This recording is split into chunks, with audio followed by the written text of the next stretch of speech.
আচলতে বিহুটো শিকোৱাৰ মূল উদ্দেশ্যটো হৈছে কৰ্মশালাখন পতাৰ বিহুটো সৰু ল'ৰা ছোৱালী যাতে ভালদৰে শিকক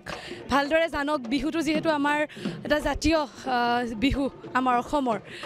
তো আজিকালি ল'ৰা ছোৱালীবিলাকে হয়তো বিহুটোৰ বিষয়ে ইমান ভালদৰে নিশিকে সৰুৰ পৰাই তো যাতে ভালদৰে শিকে ভালদৰে বুজি পায় বিহুটো কি বস্তু আচলতে আমাৰ বিহুটো আমাৰ আবেগ অনুভূতি সকলো তাতে জড়িত হৈ আছে তো সেই বস্তুটো শিকাবৰ কাৰণে বিহু কৰ্মশালাখন 7 দিনীয়াকৈ পতা হ'ল আন্তঃমঙ্গলে ছাত্ৰ সন্থা আৰু মঙ্গলে সাংস্কৃতিক বিহুৰ দলৰ উদ্যোগত প্ৰায় এবাৰ 15 বৰ্ষত ভৰি দিব এই কৰ্মশালাখন আমি আয়োজন কৰি আহিছোঁ আৰু এই কৰ্মশালাৰ দ্বাৰা মঙ্গলৰ যুৱ প্ৰজন্মই বা কণ ছাত্ৰ ছাত্ৰীয়ে যাতে বিহু নাম বিহু নাচ আৰু বিহু ঢোল এই আমি যাতে নিবাস আৰু নিখুঁতভাৱে যাতে শিকাব পাৰোঁ নৱপ্ৰজন্মৰ প্ৰতিগৰাকী ছাত্ৰ ছাত্ৰীয়ে যাতে আমাৰ জাতীয় স্বাভিমান বিহুটো যাতে ভালদৰে শিকিব পাৰে খুঁত নোহোৱাকৈ যাতে শিকিব পাৰে আয়ত্ব কৰিব পাৰে তাৰ কাৰণে এই প্ৰয়াস অব্যাহত ৰাখিছোঁ